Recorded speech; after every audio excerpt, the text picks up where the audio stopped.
Who is Mike Johnson? I have no idea. But thankfully, Rhinehold knows a little bit and has been researching it all week. I've never heard of Mike Johnson, but he's actually been somewhat a consequential person in the behind the scenes of the Republican circles of the House. He is a fourth-term congressman who is now the Speaker of the House after a long, contentious process. We're going to talk to you about what the Speaker of the House does, how we got here, and who is Mike Johnson. So stay tuned right on the other side of the Chris Spangle Show. We run on the value for value model here on the Chris Spangle Show and the We Are Libertarians Podcast Network. That means, do you get value out of the show? Do you learn something that helps you sound smarter when talking with your friends? Do you feel a little bit more connected to the world and inspired to do something a little bit differently? Well, then please give some value back. And the best way that you can do that is through our Patreon. You can go to supportcss.com or patreon.com/wearelibertarians, and you can join our Patreon. Not only do you support the program and the entire We Are Libertarians podcast network by helping pay all of the bills, you're also going to get ad-free shows. You're going to get early releases, sometimes months in advance in terms of episodes that haven't been released in the public feed yet. You'll also be able to get the full archives, the full RSS feed of all the past episodes. And there's even a tier that you can come on the show, or you can have your name mentioned every episode like I am about to do right now. Thank you so much to our $100 a month members, especially Vincent Peichel, Matthew Durbin, Jason Doolittle, Christy Avery, and our good friend Rhinehold. Thank you so much for supporting us, and we appreciate everybody that considers making a contribution today. Welcome back to the Chris Spangle Show. Thanks so much for joining me. My name is Chris Spangle. We are glad that you are here, as you heard during the commercials. Thanks so much to everybody that supports us on Patreon. That is how we pay the bills. And listen, if you like this show, if you get something out of the show, please support the show. We are really trying to grow, and we're putting a lot of effort back into this, and that takes a lot of time. It takes 2 to 3 hours, really a person, to study for these particular episodes. If you get something out of our explainer panels, then please share them, and then also join our Patreon. That would be great. We appreciate it. And we especially want to thank our $100 a month members, Vincent Peichel, Matthew Durbin, Rhinehold, Christy Avery, and never last nor least, Jason Doolittle. And thank you so much for joining us here on the show. We're going to talk a little bit about the Speaker of the House as soon as I figure out how to put Rhinehold into the chat here. Rhinehold, how are you doing, buddy? Doing all right. I'm trying to remember how to turn off the mute button. That's okay. I know. I know. Yeah, I feel like I'm podcasting because I am podcasting like every couple days at this point, because I've got this show, which doing the interviews once a week to make sure there's something in the feed, talk to interesting people, but then get back to our panel, current event panel shows like this. And then I've been posting Liberty Explained and podcasting on platforms this couple of months. If you want to learn podcasting from me, then the Pat Down every week. And by the way, thanks to everybody who watched Miss Pat Settles It on BET. If you're not familiar, I'm on a network television show, and that network is Black Entertainment Television, which, Rhinehold, I never thought that I would be on a BET show, let alone retweeted by BET. It wants new stars. It's very odd and interesting. It's not because I edit myself all the time. It's not weird to see myself on TV, but it was a surreal experience to go participate in the process. The production company are the folks that did Jersey Shore. Fantastic people, like watch how they produce all this stuff and cut it together. It's super interesting. But I don't know. Have you watched the show? It's okay if you didn't. I understand. No, I watched the first couple episodes. Yeah, I think I didn't see the next two this week yet. I was busy with work, but I did see the first. They do have BET out where you live. My dad discovered that. He texted me. He goes, "It is loud. We have BET in Putnamville." But yeah, check it out if you have. You can watch it on Hulu Live, YouTube Live, BET app. It's not on Philo. I think you can watch it on Philo. So check it out. Love your support. And if you enjoy it, please go grab one of my reels on social media, share it, and tell people about it. It was cool to go to the Pat Down party. We had a big party with 500 people in Atlanta a couple weeks, Rhinehold, and 2 or 3 people came up and said, hey, I'm a libertarian. Love your show. There's something about when somebody out in public says that they like this show, which is a lot smaller than the Pat Down. This is my baby, Rhinehold. This is the thing we've done for 12 years. It's very cool to meet people. So if you're one of the folks that came up and said that, I appreciate it. Rhinehold, how are you doing? We haven't talked. You have before we get to the speaker thing, you have a Dalmatian pack at your house. I don't know that we've ever talked about it on the show. You woke up one day and someone was having puppies and the puppies never stopped. It was we rescue dogs, but we with all the medical stuff that's been going on, and for the last 10 years, we keep trying to keep it simple. We have a couple here, a couple there. We'd taken in a couple rescues. One of them, we were told that they were fixed, and one night I was talking to my wife, and I looked over and realized they weren't fixed because one was giving birth to a puppy, and it was just like, okay, and it's a full purebred poodle. And the father is a half husky, half pit bull. So I'm standing over and I look over and I see the poodle is just standing there and she has something hanging out of her. And I'm like, what is that? And I looked and it was like, oh, that's a puppy. And then she started giving birth. And we ended up over the course of 5 hours having 9 puppies. And have you been able to rehome any of them? We rehomed 2 so far. We've got the other 7 are here still. Is it just pandemonium in your house all the time? For the most part, yeah. They have a lot of energy and they like to run around and jump and play. And luckily, I have pit bull and husky. You've got a little bit of aggressiveness. You've got a little bit. And poodle, all that intelligence. Mm-hmm. That's quite a mix. They're not aggressive dogs in any way. They would never bite anybody. They are loving dogs. But they do like to play, so they will chase each other. And so getting them outside once we got them with parvo shots and everything, I have 20 acres. They have plenty of room to run. So they're outside right now, just running around the house, just full speed, just to run off all their energy so they can come back in and not destroy. So do you want to rehome them? I have the desire for that, but my wife does not. I've been overruled on that one. So. See, this is why you need to become complementarian. You just say, honey, I'm reformed now. And so now I'm the head of the household. I watched this Duggar documentary and let me show you this umbrella. Yeah, I don't think it's going to fly very well. Yeah, I know. So relationship.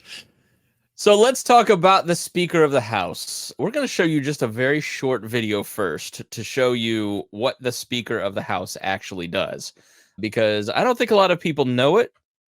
I don't quite know it, which is why we're showing a video. So I want to have somebody else speak from a position of knowledge here. Hang with us just here for a couple minutes as we play this video to explain exactly what the Speaker of the House does and how much power they actually have. In September 2015, the current Speaker of the House, John Boehner, announced that he would be resigning. I should say this video is from Now This Originals, and you can find it in the show notes. So I should give credit to the actual YouTuber here. Everyone's surprise, his expected replacement, House Majority Leader Kevin McCarthy, declared that he was dropping out of the race. The next most likely candidate, Congressman Paul Ryan, has repeatedly stated that he's not going to run. So Yeah, this is an 8-year-old video, but here's the fundamentals of it. This is during the Obama administration. Paul Ryan would go on to be Speaker. Mike McCarthy would be Speaker. All that good stuff. Now we're getting to the part where it explains a little more. Exactly is that in many other countries, the role of Speaker is also called the presiding officer. This person has a number of duties, but primarily they're supposed to moderate debate on the legislative floor. In the United States, its existence is delegated by Article 1 of the Constitution. And technically, anybody who Congress chooses can be the Speaker, including non-politicians. This role is also the highest-ranking legislative position, and comes second in the line of presidential succession. This means that if the president and vice president die, the Speaker would become the president. But while the Speaker has certain ceremonial and administrative duties, their real job is deciding which bills are allowed to be discussed and voted on. In other countries, this role is intentionally given to a nonpartisan member, so that political affiliation doesn't derail the ability to bring issues to the table. But in the United States, the Speaker is a hotly political and partisan role, which means that whoever holds it has the ability to shift focus along party lines. This is largely the result of the Speaker being selected by the majority party in the House, and they're expected to essentially represent their party. This is important when attempting to pass legislation in the face of majority shift. An example of this is how Congress rushed to pass Obamacare while Nancy Pelosi, a Democrat, was Speaker of the House. Had they waited until the congressional elections, Boehner would have been in power and certainly blocked the bill from reaching the floor. In 2013, when Obama wanted to pass funding for the Health Care Act, Boehner and other Republicans in the House literally shut down the entire government in protest. The Speaker also appoints a majority of the Rules Committee, which is considered one of the most powerful committees in Congress. Essentially, this committee decides exactly how the House can vote for a bill and under what rules to debate it. This has the power to shift a bill's intentions, and is usually aligned with the majority party and the Speaker. By dictating which bills are seen, and influencing the specifics of how the bills can be debated and voted on, the Speaker is an extremely powerful position. In some ways, it can even rival the presidency. But soon, the position will be up for grabs. That's part of what everybody is freaked out about, Rhinehold, with this new Speaker, because the thing about Mike Johnson is that Mike Johnson's a true believer. Before we get to how we got here, the thing to highlight from that video is that the House Speaker determines a lot of policy. They determine who gets appointed to committees. So if you remember from Kevin McCarthy, I'm sorry, please, Rhinehold, if I do it again, that 5 years where I played fantasy football really messed me up, because now I think of Mike McCarthy, the Dallas Cowboys coach. But Kevin McCarthy had to negotiate people onto the rules, the Freedom Caucus folks like Thomas Massey. There's 2 spots in the Rules Committee. It's what makes it to the floor, what actually gets passed. The Rules Committee, for instance, was used to pass Obamacare, which they go on. We won't finish the video, but they talk about how the Rules Committee was used to pass Obamacare, if you remember the slaughter rule and all that bad stuff. But the Speaker appoints people to committees, brings legislation to the floor, and has the ability to influence a lot of policy. Mike Johnson, I would say, is a true believer and one of the first true believers in House leadership, and definitely in the Speaker's position. I listened to one podcast from the Federalist, Rhinehold, and they were rejoicing because it's the first social conservative to be in that role, maybe ever. So I'd have to look at the list of Speakers of the House, but Kevin McCarthy, John Boehner, Paul Ryan, Denny Hastert, all very, Newt Gingrich, all very pragmatic people, would have probably the professing Christian face say, I believe these things. I revere the Constitution, but not necessarily the pedigree of this guy, where he's like a constitutional lawyer, hosts a Bible study podcast. Like he is full on social conservative and Freedom Caucus, and he's basically like Jim Jordan without the heat. Is that how you would describe him? Yeah, I think the best description I heard was Jim Jordan with a jacket and a smile, but without the antagonism. Right. Yeah, he's antagonistic, but he tries to do it in a way that makes people. Is he antagonistic, or does he just have like solid beliefs that he doesn't waffle on, and that makes people mad? He has solid beliefs, and I don't think it's so much that he has solid beliefs; it's that So when you talk about him being a constitutional lawyer and everything, you got to remember that a lot of his constitutional opinions have been struck down. Like he tried to.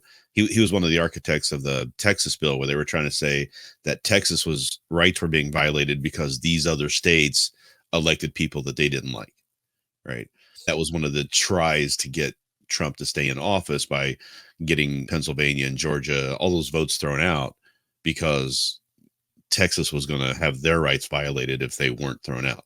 And like if you're listening to this show, you're probably somewhat familiar, but I guess if you were to categorize him, he's a big fan of David Barton, who is the historian that kind of goes back. He wrote Original Intent and talks about how the founders were all Christian, which was not the case. There was definitely Christian influence, significant Judeo-Christian values in the Constitution, but like Jefferson and Franklin, no.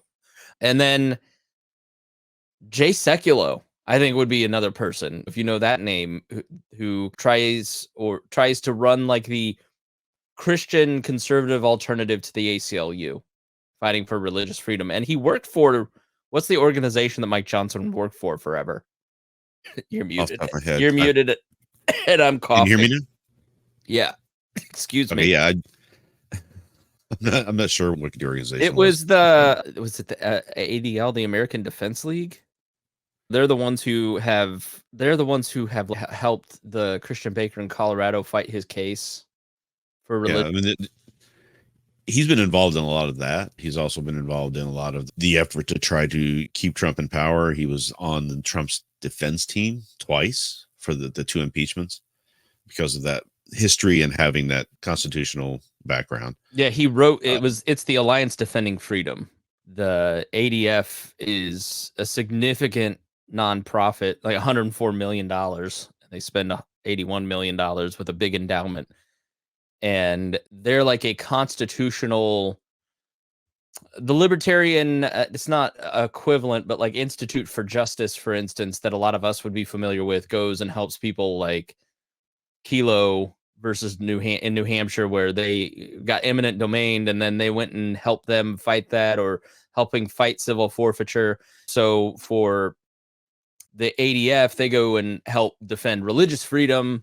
They will fight against gay marriage. I think I'm 99% sure that I heard that they were behind the Dobbs decision, that they were the lawyers that basically fund these. So when you have these big cases, for instance, an individual can't go, as you heard in my episode with Jill Jacobson on civil asset forfeiture, an individual cannot go and pay to get to the Supreme Court to fight these decisions. And so organizations like ADF, the ACLU, Emily's List, they go and they find cases that will help advance their policy through the courts. And he was one of the lawyers, he worked there for a decade or more, helping write legislation, helping write cases, lawyer on these cases. So he's not a dumb person. He's an intellectual person who, look, he has biblical values. And as I've listened to him, here's where I agree with him. I agree with him on much of his. There's some things that he's far more extreme in terms of Christianity than I am, and his conservatism. We have wild disagreements in terms of whether or not to use the government to enforce those values. When it comes to limited government, he says a lot of the right stuff, Rhinehold. Does that play out in terms of his policy? I haven't seen it. When he says he's for limited government, he's not really for limited government. He's for limited government in areas that he believes the government should be limited, but he's also for a very powerful, centralized executive branch to enforce a lot of policies that he wants to be employed. He wants to outlaw gay marriage. He spent a lot of years working on that. He was one of the primaries involved in that. He thinks homosexuals should be arrested. He was critical of Obergefell, which overturned the sodomy laws in Texas. Which, right. Like, what? He wrote 3 bills for national abortion bans. So when you hear people, a lot of the people in his circle, when these things were getting passed, when we had things like Roe v. Wade, when we had Obergefell, we had all these things that were being pushed nationally. Their argument was we should have federalism. The states should be able to decide on these things, not the federal government. But as soon as they see that they have an opportunity, they immediately switch gears and go into, we want a national statement on this. We want national bans. We want national this. We want national. So there are anyone saying that federalism is the way to go. When you look at somebody in the GOP, you can pretty much tell that's mostly hypocritical. It's like the Mike Pence argument that we talked about in the Republican debate episode, where he, there's a significant debate on the stage between the candidates about whether or not there should be a federal ban on abortion. And half the people on the stage, most of the people on the stage said, there's a 10th Amendment to the Constitution, and we as Republicans have been screaming about that since Obama in the Tea Party. So why would we violate the state's rights with an abortion ban? And Mike Pence said, because it's murder. And I think Tim Scott agreed with him. So you can't, if it's murder and we believe that it's murder, then why wouldn't we have a federal ban on murder? which we don't have a federal ban on murder. Well, So there's no federal law against murder at the moment. So which if you're like Timothy McVeigh killing federal agents, then yeah, there is. But so that's where he really does remind me a lot of Mike Pence. He reminds me of I've been listening to his podcast the last couple of days, Truth Be Told. And one episode was like with a luminary from the Heritage Foundation, which has gone full Trump wacko. I loved the Heritage Foundation when Edwin Meese was in charge of it. Have my Heritage Guide to the Constitution over here, and I've read it and enjoyed it, but it's definitely a different organization post-Trump for sure. Full election denial. Forever, they kept this record for 20 years of how few elections were stolen and how hard it is to steal an election. And then Trump came along, and now they're pro-election stealing. It's a bizarre thing. And Mike Johnson definitely buys into that and was the legal... What was the argument? You alluded to it, but maybe we could dive into it. He gives a speech, his acceptance speech, for lack of a better term, accepting the speakership, saying God selects our leaders, but then wrote the legal opinions to justify the overturning of the election in 2020, which doesn't make any sense. right. He believes in more of the government. I've heard this from Rand Paul decades ago, that the First Amendment protects government from dictating religion, but doesn't prevent people from using government to advance religious causes. Yeah, it's a one-way thing in their mind, not a two-way thing. In one of the episodes on religious liberty, he was a driving force behind the recent Supreme Court upholding school prayer, where the coach was praying on the sidelines and was fired for doing that, which to me is unconscionable. Like, why wouldn't a coach be allowed to pray with his prayers? Which wasn't exactly presented in the accurate way. It wasn't exactly what happened, but his point, just to finish my interruption before we get back to you, is that he was a driving force for that. ADF was a big driving force for that. And his argument in the podcast is that I don't believe him when he says we shouldn't have a Christian society. I don't think he's like full on Doug Wilson, who wants theonomy, who wants Christendom 2.0, where we need a purely Christian government, a Christian prince, Christian monarchy, right? He's a Christian Republican, right? Where they want a Christian government that is like the Republican constitutional structure, and one that enhances and respects Christian values while also being liberal and allowing other people, allowing the key word being there, to exercise their religion, to exercise their freedom of speech, their freedom of association. But the driving cultural force needs to be Christian. So not using the government to advance Christian ideas. But then when you look at the practice, Rhinehold, of not wanting Obergefell and these other things, that's where the argument falls apart. It does become a bit theonomist. Yeah, I don't think I agree with that. He doesn't want that. I think he does want that. I think he says he doesn't when it becomes politically and expedient to say that, right? So he had years and years of saying that gay marriage shouldn't be allowed, and he worked on cases to prevent it from happening and things like that. And then he gets elected to speaker, goes on to Sean Hannity's show, and I don't even remember most of those comments. I don't feel that way now. He starts walking all of that back, right? But he's also a supporter of Project 2025, which is exactly that. It's building a monarchy, an executive branch monarchy, and violating every aspect of the Constitution principles that most Republicans espoused for years. So it's just interesting to see what you watch what people say, then you watch what they do, and you can see from what they do that what they're saying isn't exactly what they feel in their hearts or what they're wanting to implement behind the scenes. Yeah, this is a huge debate on the right again, and it was forever. And then there seemed to be a truce on social issues. Not anymore. And here's why, okay? Because when you look at where the Republican Party is going in order to survive, you have to look at the culture. All right. So when you look at political trends, the Democratic Party has most who identify with a minority group vote Democrat, and it's a coalitional party.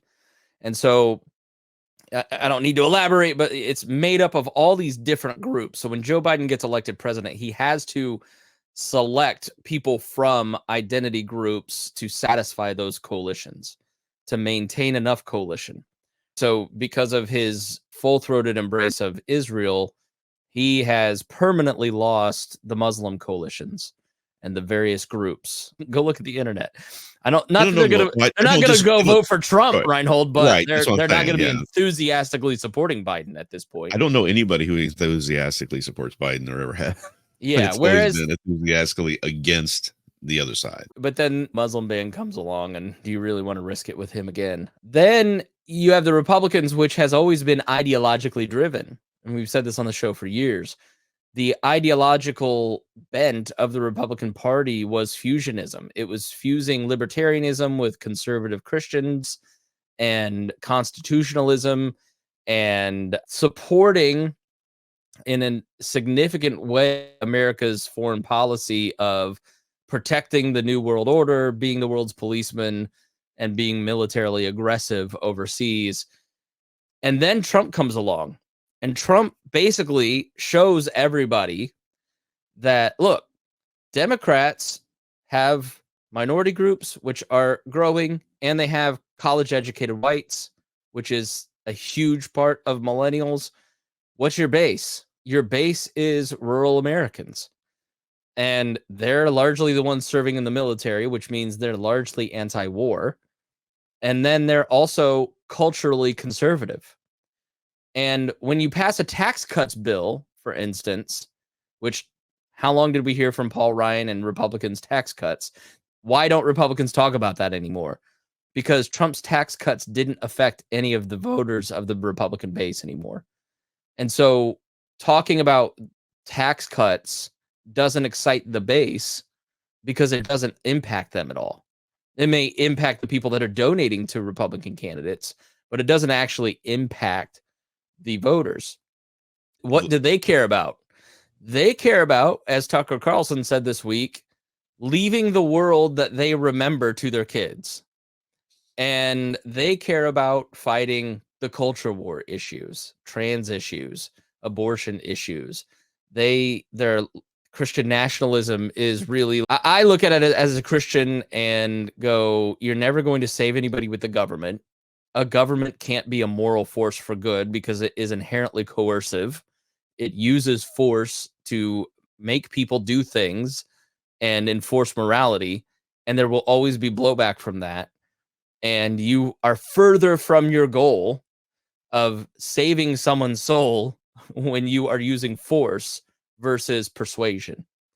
You are creating disharmony and robbing people of their free will when you're using government to create culture, when you're using government to create any kind of heart issue, anything that involves compassion. It's the same foolishness, Rhinehold, as trying to use the government for compassionate purposes. Big government programs are not as effective as neighbors helping neighbors. And so you can't use the government to produce these outcomes, right? So you may believe that marriage is between one man and one woman, but I don't think you can look back at the last 20 years and say by fighting that argument that it was good for the Republican Party, it was good for the evangelical church, and it brought about the outcomes that you were looking for. All it did is drive you further and make you more culturally irrelevant and put you out of touch from the people that you're trying to quote unquote help. So I think church and state should be separate. I think Jesus is central to my politics. It's why I look at this war and I go, I'm not for either of these sides. I look at how Israel's prosecuting the war and shutting off all the food and water and aid to the people that didn't bomb them and didn't cut off babies' heads or whatever, right?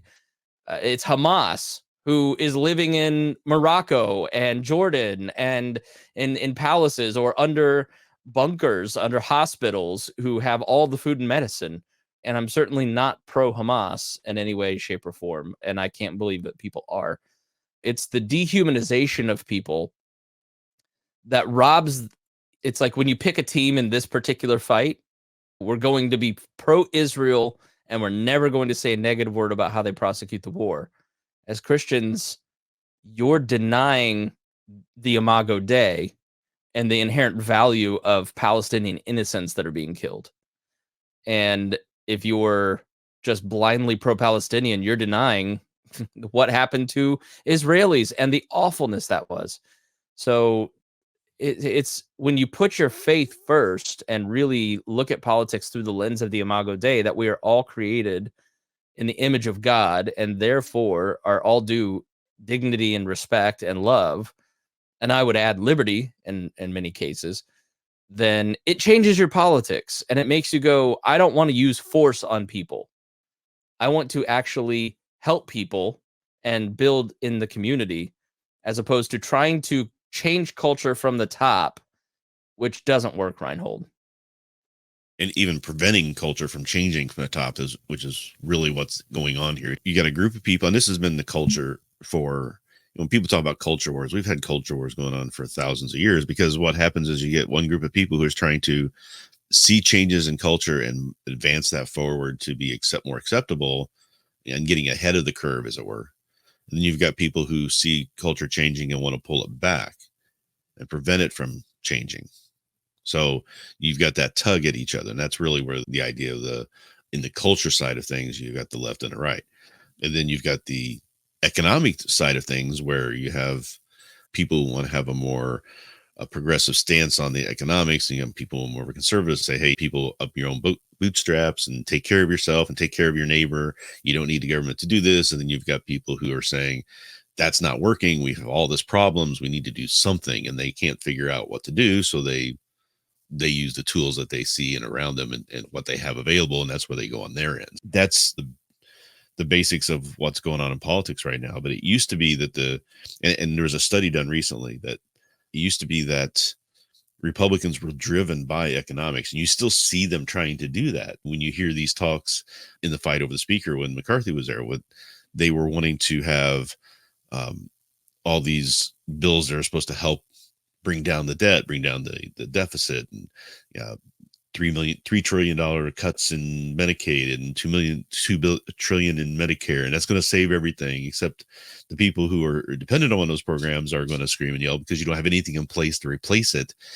When you say the society should take care of it on its own, we should take care of our own brothers and sisters and our neighbors. Those programs aren't there yet.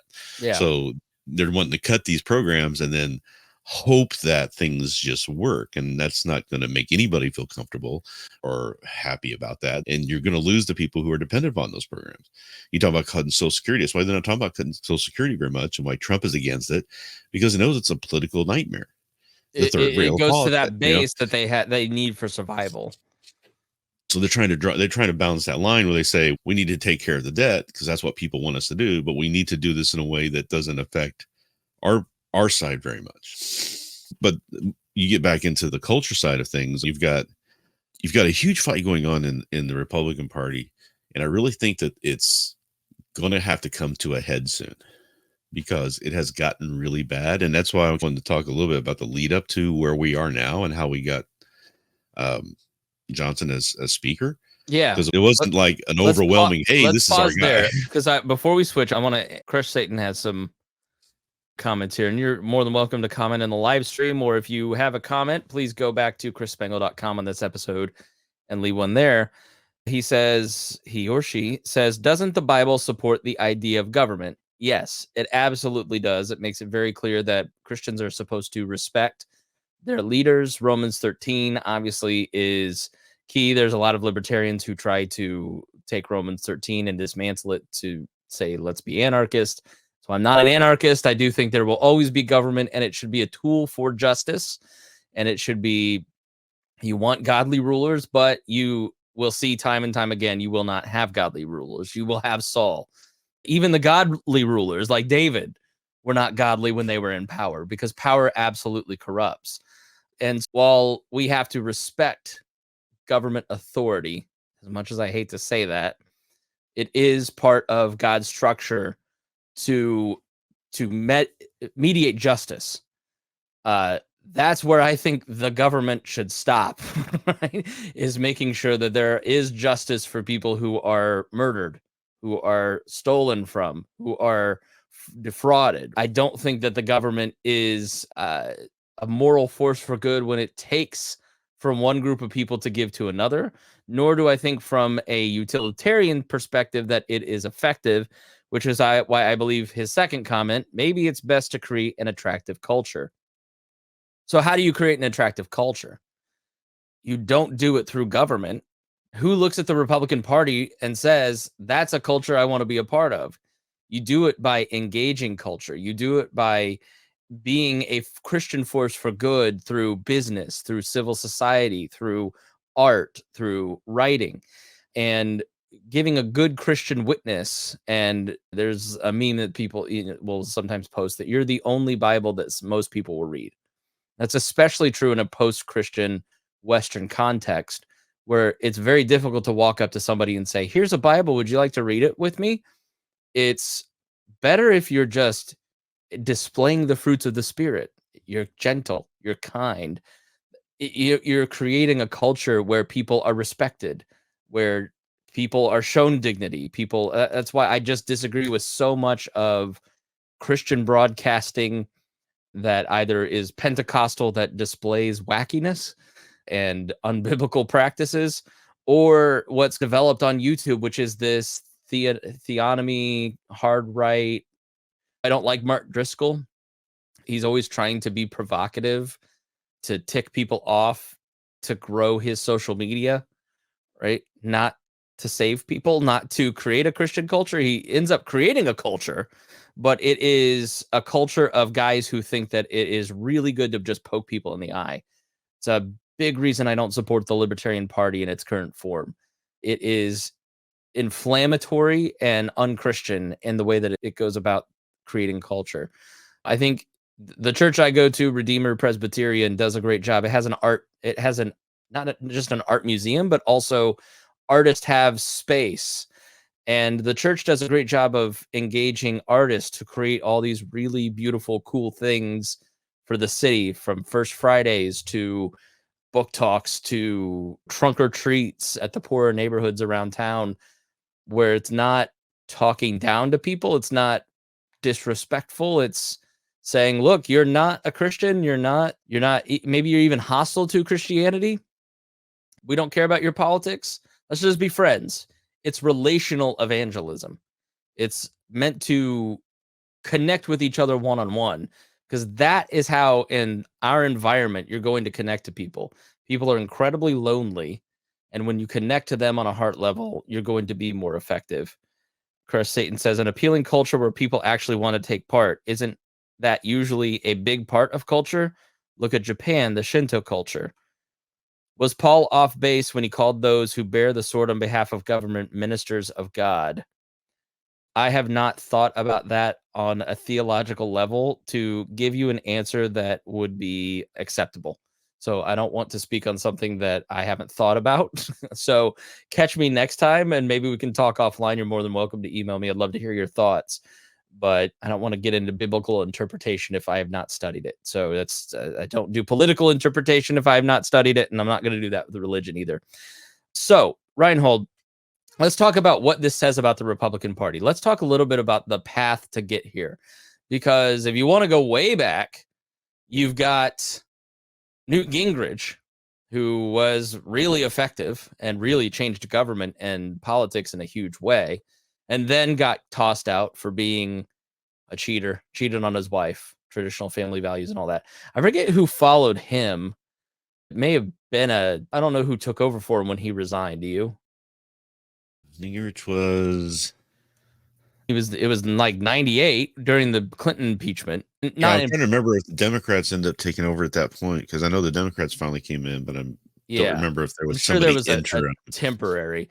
And then Tom DeLay in the 90s, 2000s, early 2000s specifically was the hammer, was incredibly powerful as a House majority whip and minority whip.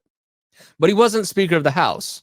They selected somebody who was just a genial, nice person who everybody got along with, and that was Denny Hastert, who's also a child molester in jail for child molestation. So DeLay wasn't chosen because DeLay was seen as too controversial, too much of a legislative terrorist. And so they put in Hastert because he would be fair to Democrats, he would be fair to Republicans, and he'd be specifically fair to all the different coalitions within the Republican Party, like the social conservatives, the libertarians, the war hawks, etc. The history of the speaker has changed a lot over the years. So originally it was meant to be just like an administrative head of the government, of the House. So it didn't really have a partisan bent to it, right? And then in the early 1900s, Speaker Cannon was in charge then. He basically started consolidating power into the hands of the speaker, where he started getting too much power and taking all the power away from the committees, taking all the power away from all the individual House members. And the House kind of rebelled against that and stripped him a lot of that power.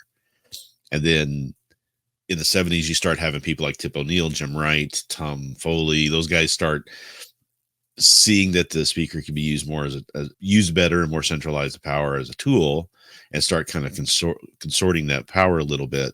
But when Newt Gingrich came in, he really changed the game a lot. He really started using the speaker in a position that we start to see today. He started to do what really LBJ did in the Senate, which was use the power of leadership to punish members when they didn't do what he wanted, to whip votes in a more serious manner. Newt would use earmarks to control members of Congress.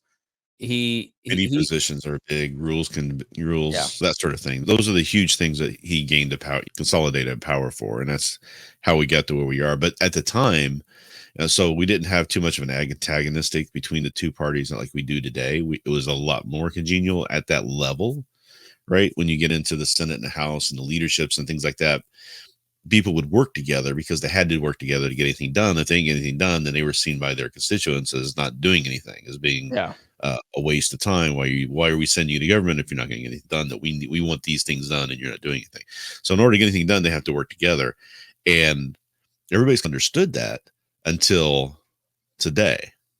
The people in charge of the Republican very small majority in the House, which should have been larger, but it isn't, because of this, are our way or the highway type of group, because they don't care if the government gets shut down. But really, so when you look at really this, kind of one of their desires. So let me finish the evolution, because this has been bubbling up for a long time. So you have DeLay, who is that I'm not going to say far right, because every time the New York Times says hard right or far right, I roll my eyes.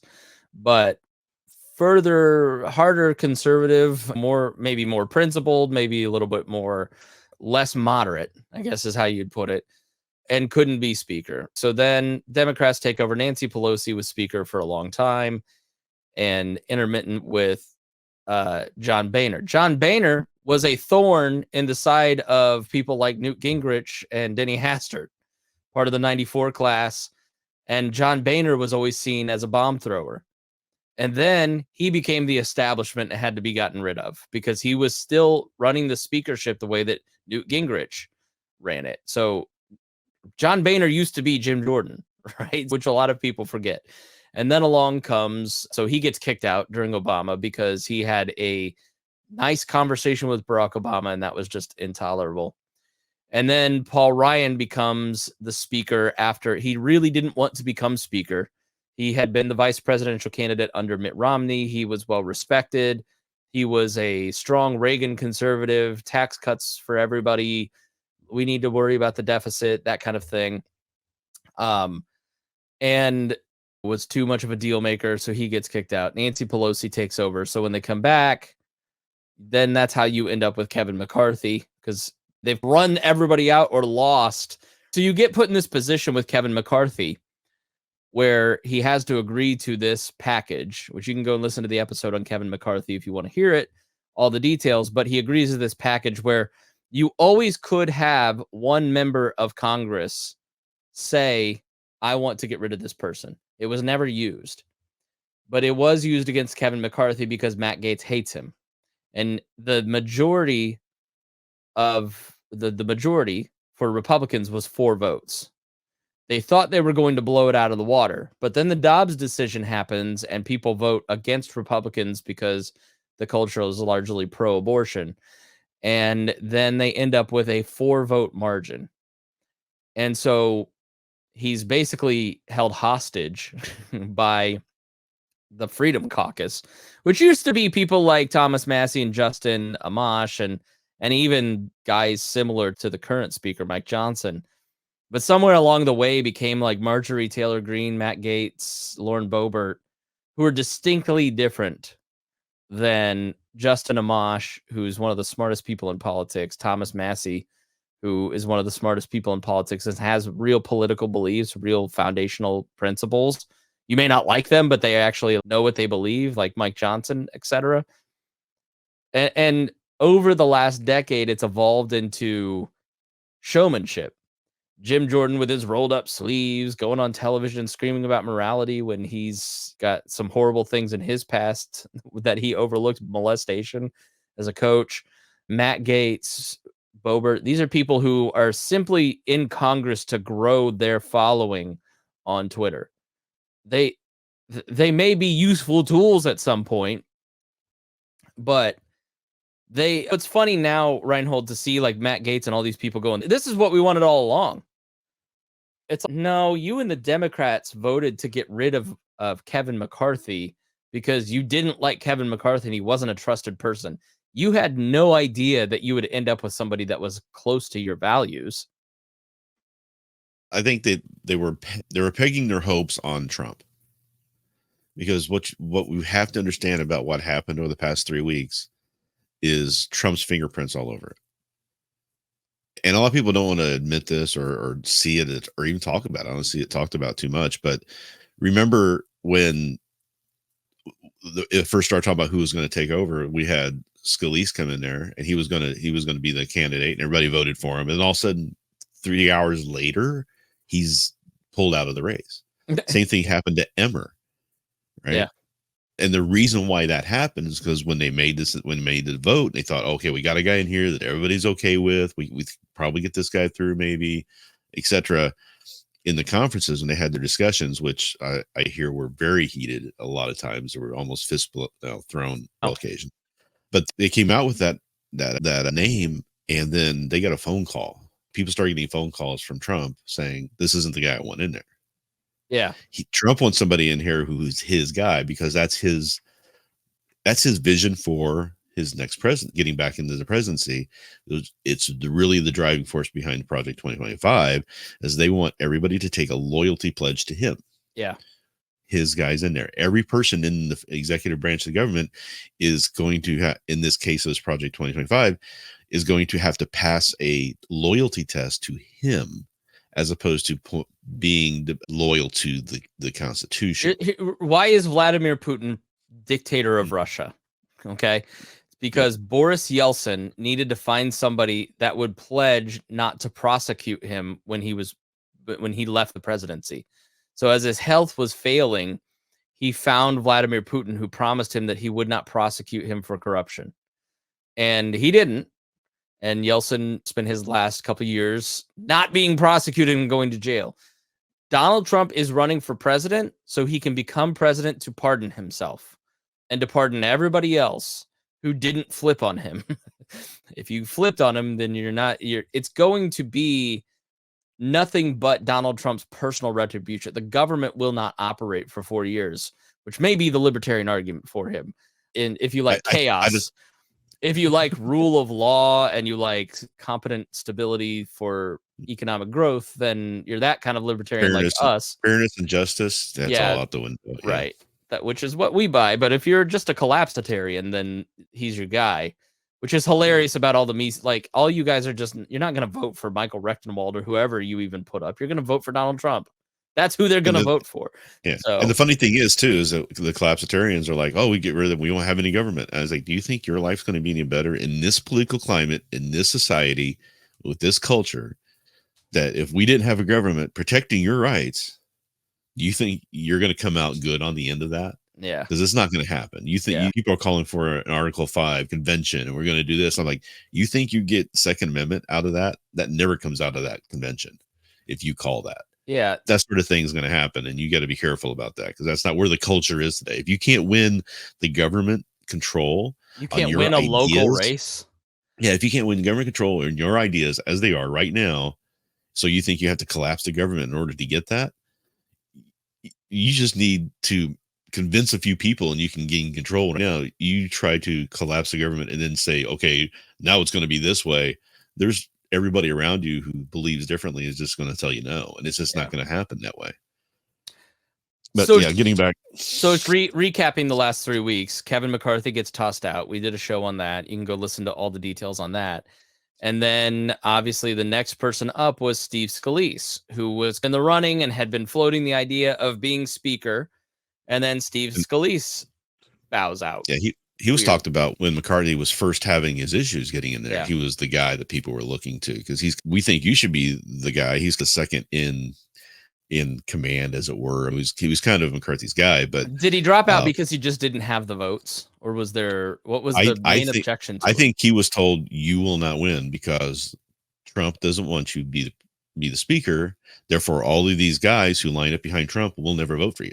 Because what you have to realize about most of the Republican conference is they don't believe the election was stolen.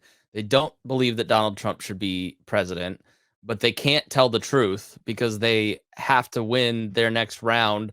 They don't want to be primaried, and they don't want Matt Gaetz to go on his podcast and tell all their secrets. And then, so Donald Trump is still thrown out the window now. Yeah. Because they all end up voting for Mike Johnson.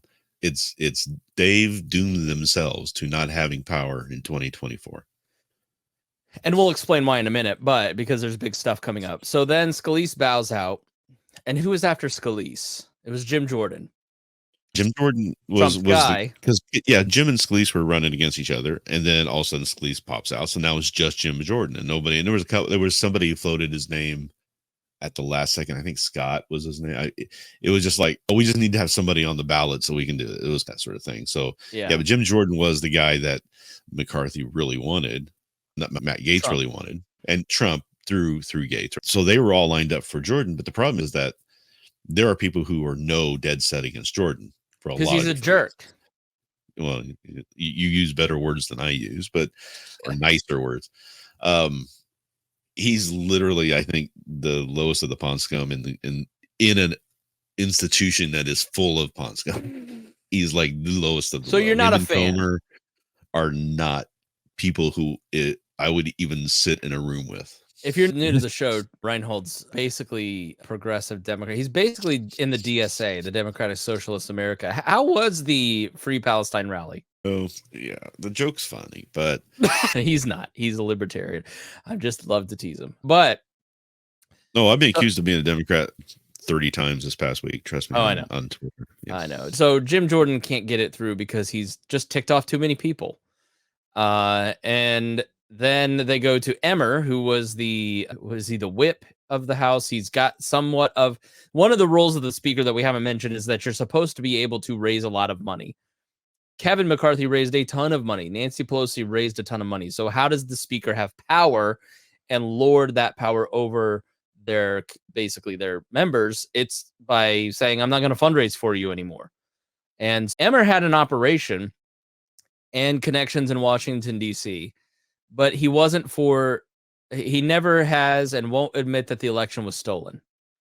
And so that is the ultimate litmus test for Donald Trump. He knows it's completely ridiculous. He knows that the election was not stolen. There may be moments and flashes where he actually buys his own BS.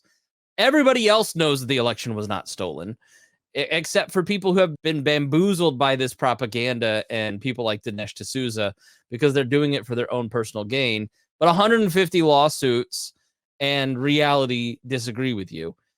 And that's why it's called the big lie, because if we can get you to publicly humiliate yourself by admitting that this big lie was reality, then we've captured you. And people like Mike Johnson and Jim Jordan and these other Republicans, they've been captured. They've ethically are compromised because they are publicly trying to dissolve the rule of law in this country. And Emmerich, It was Emmer, and Emmer, so Emmer. he had Emmer done some refused to things do that it, were, so therefore Trump bragged about sinking him this week. yeah. So the problem with Emmer is he didn't vote for when it came up on January 6th when they were trying to knock out those states. He was one of the ones who did not vote for a lot of the decertifications. He voted to certify. He voted, I think he had voted for a continuing resolution. He voted for keeping government open, that sort of thing. All things that are tools for the mega group to say, the populace to say, we don't want that. So those were red lines that he crossed. You can't say these things. You can't do these things. These are not approved. And Trump didn't like that because he knew that he wasn't going to be able to use him like he wants to be used. And even though Emmer tried, I love Trump, and he had a picture of himself with Trump in his office while he's doing this speech, an interview or whatever. And so he was trying to make overtones and say, hey, I'm a Trump guy, even though he's not really.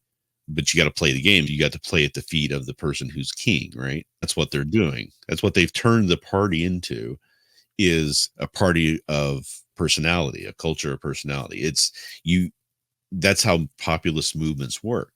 You have that personality that drives it. You have, when we had Perot was that personality who drove the Reform Party. And then as soon as he's not doing it anymore, it falls apart.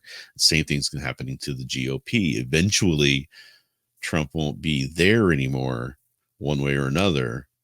And that movement's going to fall apart on itself. And it's probably going to fall apart sooner than later. But that's why Emmer was still trying to suck up to Trump. And it didn't work. He's not having a good week last week anyway, for various reasons. He said no. I'll see if I can find the clip because it's so funny. It's just pure Trump.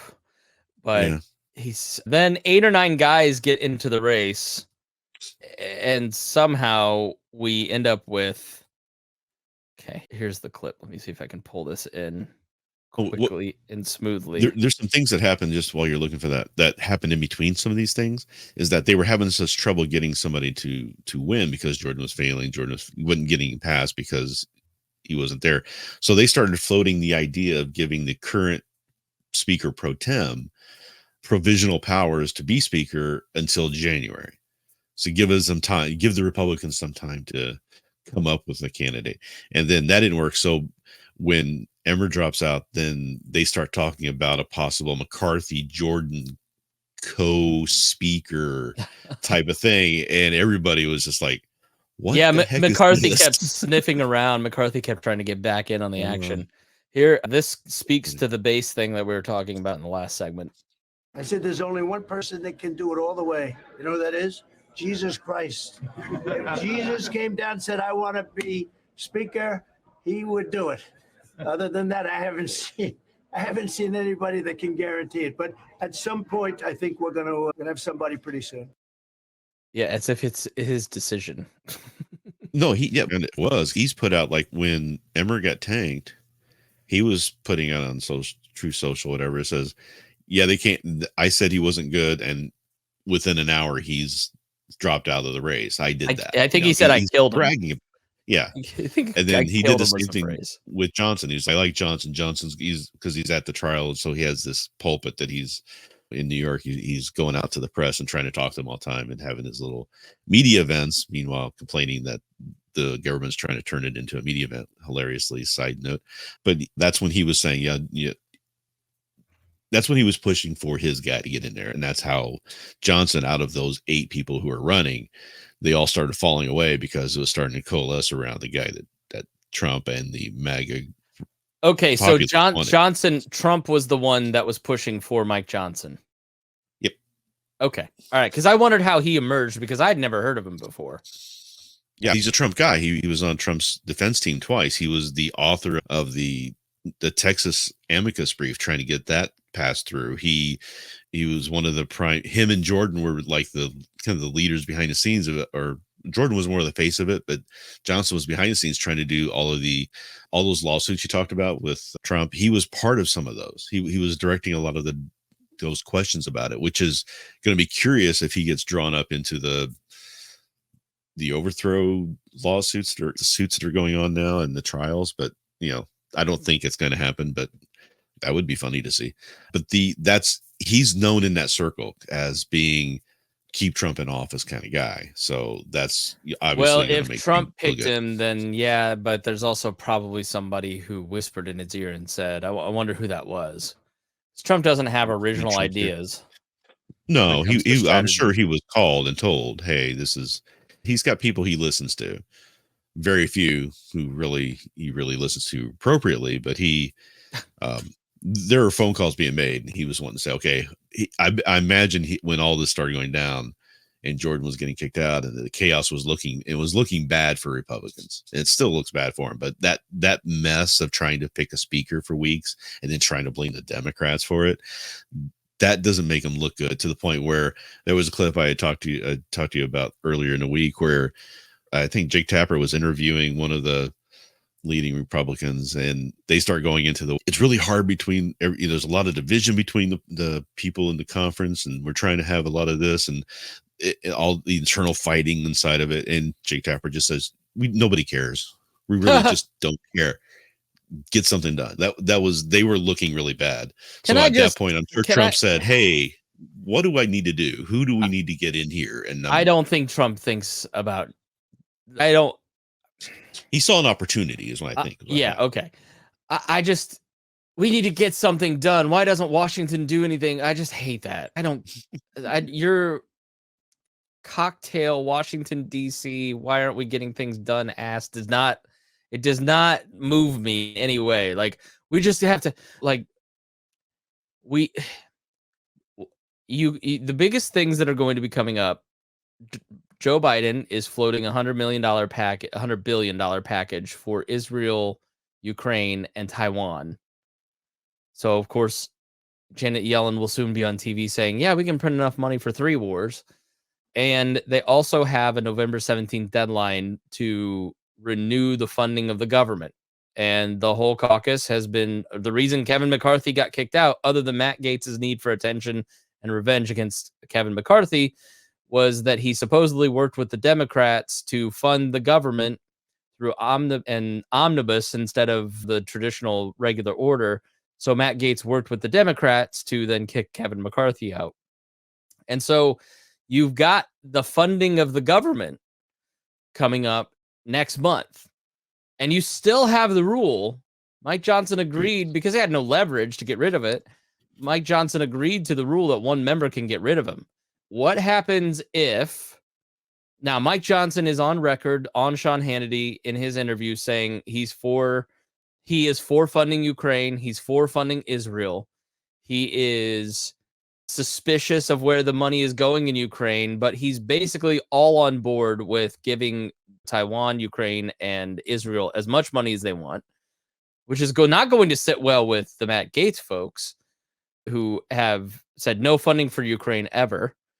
Then you've got the funding of the government, and then you've got to fund the government through regular order. Well, and there's enough Democrats to screw you on that. So what do you do if the government shuts down and they don't fund the government for 6 months, which the Democrats would be happy to do to get a super majority in the House in 2024? So what if, like Kevin McCarthy, Mike Johnson says, you know what, a slightly bad bill is better than a worse bill. And this is what's funny, is Matt Gaetz was against Kevin McCarthy, who was against funding Ukraine. And that's why he worked the deal out with the Democrats and the Senate to pass that omnibus bill, because he was trying to give less funding or no funding to Ukraine, where Mike Johnson's probably going to be more pro funding Ukraine. It just, all of these things don't make any sense. So Mike Johnson could be a very short speaker who is a very controversial within the House Republican caucuses, because he could sink the whole thing to make the further right folks happy and make the moderates mad and then want to remove him. which I don't think they're going to do because they voted for him, because the moderates care about Jake Tapper's opinion. And so that's why they never get anything done. Jim Jordan was the first time that I've seen a moderate Republican in Washington, D.C. take a stand. They usually fold like a card table. So who was the moderate Republican? That's what Joe Emmer, for instance, or is it Joe Emmer? My brain says Joe, but Emmer basically is considered a moderate. And why? Because he doesn't want to steal the election. He didn't think the election. You said Jordan. You said Jordan and moderate. I was just trying to console those. Jordan. In my brain. Jordan was sunk because the moderates said never Jordan. Oh, okay. I'm never Jordan. Yeah. They weren't. Oh, I think the media is mad at us. The media is mad at us for not having a speaker, and Israel just happened, and so maybe we all should just vote for Jim Jordan, guys. That's usually what they do. This time they said, no, this guy. It wasn't that he. It wasn't just that he was a populist right wing nut job. It was that he was a terrible human being who was also a populist right wing nut job. That's what Jim Jordan was never going to get. Those, at least those people, to vote for him. I don't think Mike Johnson is ideologically similar to Jim Jordan, a few differences here and there, but he definitely wasn't as hated. He's a nicer presenting guy. He's definitely a person of better character. He's a person that likes to work with people. You would think that the far right would be ecstatic right now. They're not. Have you heard about the right-wing backlash against Johnson? No, I haven't. So I talked to you a little bit about this a few days ago, a little bit in the chat, but Mike Johnson has this story about having a son that he adopted before his 4 children were born. It was a 14-year-old black kid, and he brought him in. His name was Michael. Very similar story to but he maintains this, and he has talked about. But one thing he did was when they were talking about what happened with George Floyd, he made the statement that he was outraged. He felt that this was obviously murder. If you look at it, Chauvin should be punished for it. And he also then stated that seeing what his 2 sons have gone through, he sees that challenges are different for his black son. His black son is going to see a different challenges in life. So basically, he said with David French, this is what the beginning of the hate for David French, right? Who is I think it's when somebody says they hate David French and they bag on him, I think it's hilarious. Okay, so you're just mad that he calls you out. Yeah, so because of that, he's basically saying there needs to be some institutional changes in order to get rid of those imbalances. Basically saying institutional racism is a thing, and that Chauvin should be what was committed murder. So Matt Walsh immediately says, here's a clip of this new GOP speaker saying this is horrible. So it's even worse than it looks when you see the full context. He's objectively he's saying that this was an act of murder when it wasn't. It was Chauvin was overdosed, and why are we doing this? And I had this argument with somebody. I go, did you not see the 9-minute video of the man's knee on his neck? Yeah. So it's not. So let's say he did overdose on fentanyl. The cop still had his knee on his neck for 9 minutes. That is still outrageous, objectionable. You're buying into one autopsy and ignoring the other 2. This right wing has convinced itself that we don't need to care about reality. We can create it. And so we're going to propagandize our way to success.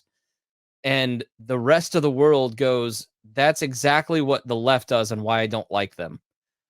And they haven't figured out. On the right, it's the populism on the left, it's right? The same, right. You're not convincing me because you just scream loud enough about this one piece of misinformation that you seem to believe.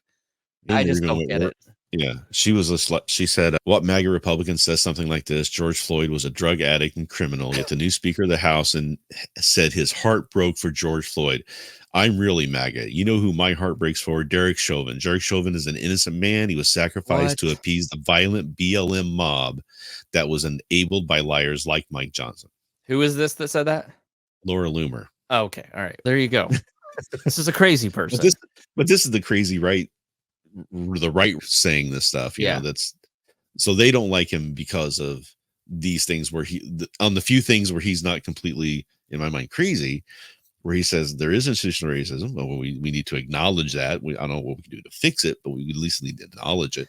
And that sort of thing is what's going to cost him on the social culture war aspect, where you have and what we were talking about before. I don't know if I get to it, but it's like they did a study and found out that Republicans used to be very much about economy, and now all the Republicans are voting for or care about on their top lists of things that they are concerned about are all culture things. Right, because it's propaganda. Changed. They've been propagandized. It's why do we need the Daily Wire's new cartoon thing? Because the Daily Wire every day on all of their shows for 3 years has told you that Disney's bad. Meanwhile, just don't watch the new stuff. I have a lot of problems with the old stuff. I think Little Mermaid was horrible. Little Mermaid's a horrible story. There's nothing redeeming about Little Mermaid. I mean, and the original story is even worse. My wife hates Disney completely because she was watching Fox and the Hound when we were with my family, and my nephews and nieces were watching it, and she watched it and was like, the first 5 minutes, it's like, they just killed the mom. And if you watch like all the old Disney movies, they're just killing off the parents to create the trauma that starts off the show. And it's like, you're teaching these kids these horrible things. But the difference between like them and their model is they don't like that Encanto has a bisexual rainbow on her dress, which most people don't realize. I never hear them talk about it. I don't like The Little Mermaid because it teaches my kid that to be a woman, you must lose your voice to gain the approval of a man, right? There's no like feminism in the critiques. Because they're happy about that part of it. They think that's the way it should be. I never hear the critiques like from a Christian worldview. When you watch Disney movies, it pushes the individual autonomy that we're dealing with as a culture that says, put yourself first, be happy first. That's the stuff that I disagree with when I watch Disney stuff and we have a conversation about. It's not too bad, but it is subtle right there, and it's not Christian, which is put God first, serve others first. Sometimes you're going to have to put your happiness second to not chase after love, right? So those are my critiques. I never hear those critiques. It's always they just like gay people and they like black people and they're putting a black person in a white role, and that's what I'm mad about. And so I just don't find that convincing. I find that to be racist. We talk about that. You can't love others like God wants you to love others until you can love yourself too. And that's really where it falls down on, is people aren't doing that part of the work and not being in that world anymore. I don't have much of a right to say too much about it, but that's my opinion, is that you've got to be able to love yourself before you can love anybody else. There's definitely a piece of that where a problem with our culture. Yeah, you definitely have to. I would say that, like in my own life, when I'm a very self-centered person, there's just no two ways about it. I'm very aware of it. I try to counteract it. But when I'm not actively trying to beat that out of myself and I'm not actively trying to put others first and I just go on my natural instincts, and you look at my life from like 2014 to 2017, where I was trying to make myself happy instead of trying to live in a godly way, seek after God's character and then live that out. My life now, because I do that on a daily basis and that is my practice, I'm a better person. I still have a tremendous amount of work to go, but I'm not operating from very like selfish motives when I was seeking after happiness or whatever the cultural definition of happiness is, which is usually have sex with a lot of people. And if they don't like you, that's bad. If they like you, it's good. And that's a very unfulfilling way to live. And so the cultural conversation of chase after what makes you happy and happiness is being loved by another human being, I find that to be very hollow and empty. Yeah, you were looking for external validation for the hole that you were trying to fill in yourself, instead of filling yourself with, whether it be through religion or through self-love or through working on yourself to become the person that you can actually like to be with and who you love yourself. You were looking for external validation for all that stuff, and that's where a lot of people fall down the rabbit hole and get into some very Hunter Biden type of to your point, discovering your calling and discovering your God-given gifts and how you can use those to serve other people. That self-actualization, I think, is very important for people. I think understanding the difference between me now and 10 years ago is that I used to have no self-worth. I didn't think I was a creative person until 2015. I didn't think I was an intelligent person until 2015.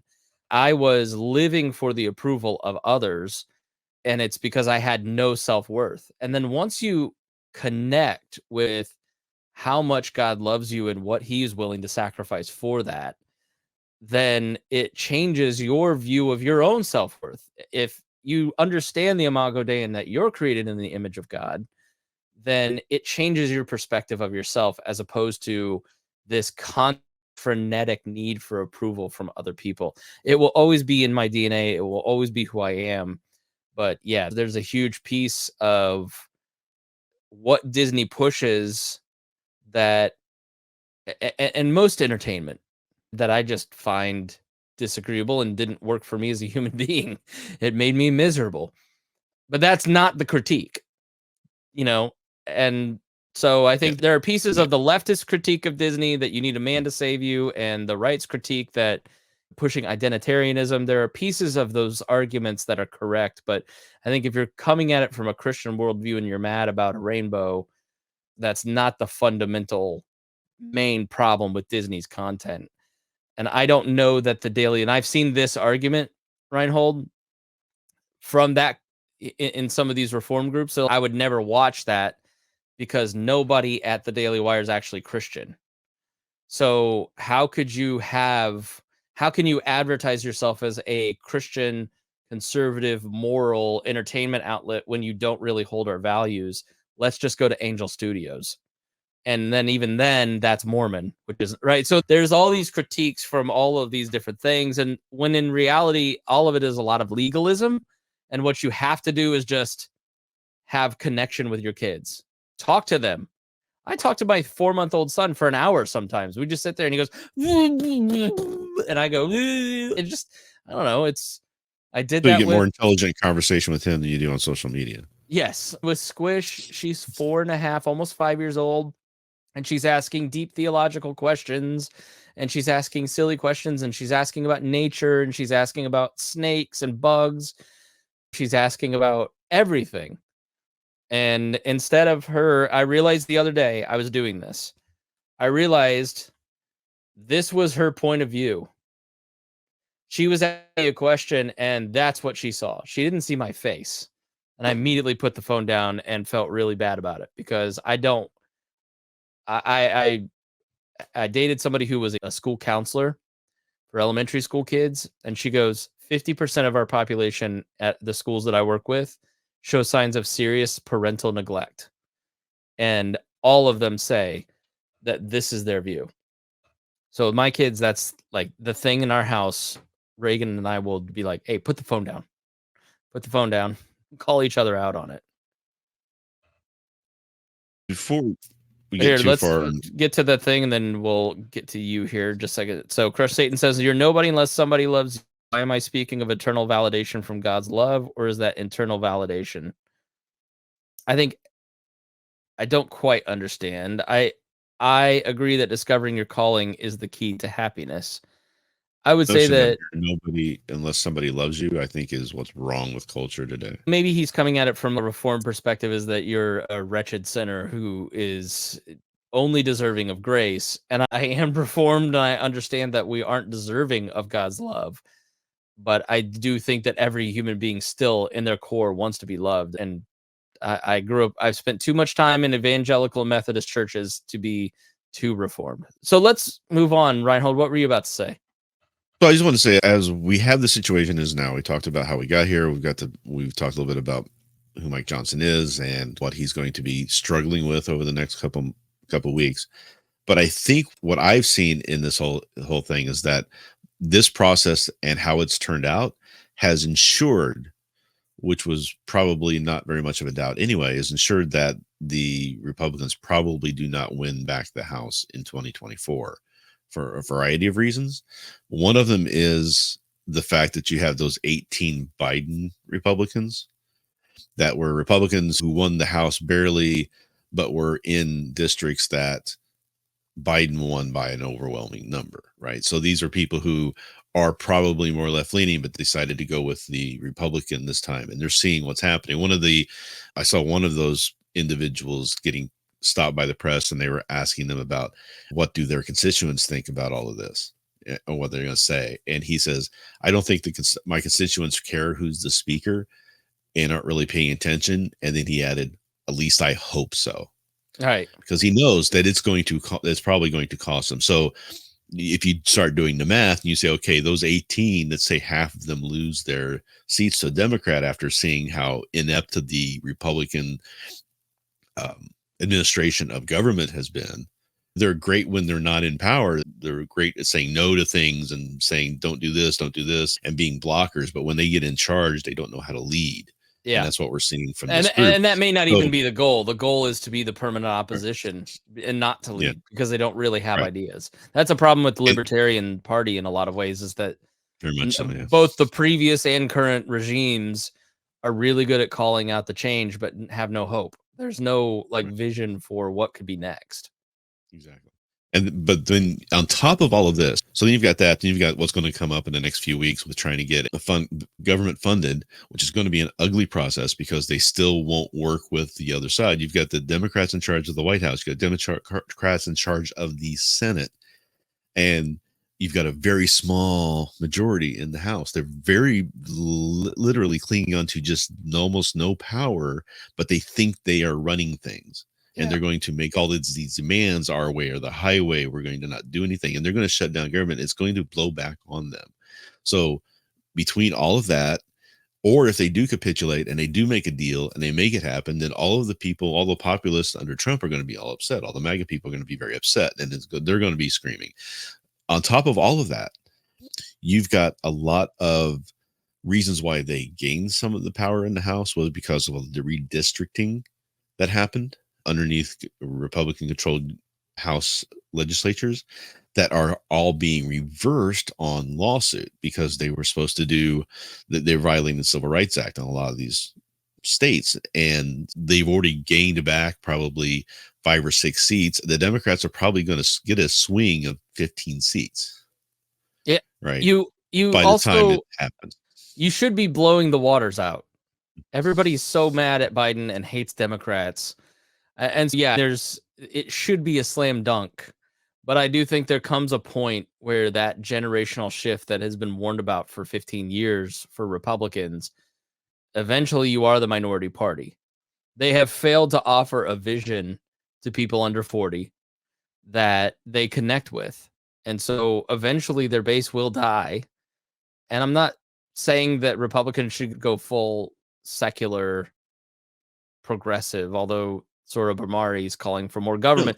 I just think there's a lack of imagination on the Republican side to articulate their values and have decided that the best way to maintain our power is to cheat and to be of poor character and propagandize. And I think that eventually people will they're worn out with it and they're not going to buy into it. And there's going to become I don't know that there's a third party that's going to rise up, but I do think there will be a reformation at some point in the party where it starts to offer a better vision for what the world ought to look like under their values and for their base.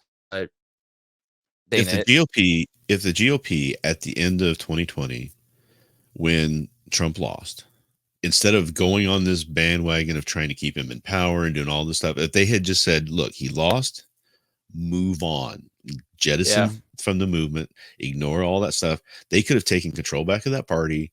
They would have gained bigger grounds in 2022 than they did. There would have been a red wave because they would not be doing all of the stuff that people are just not interested in. It's causing all this problems in their party.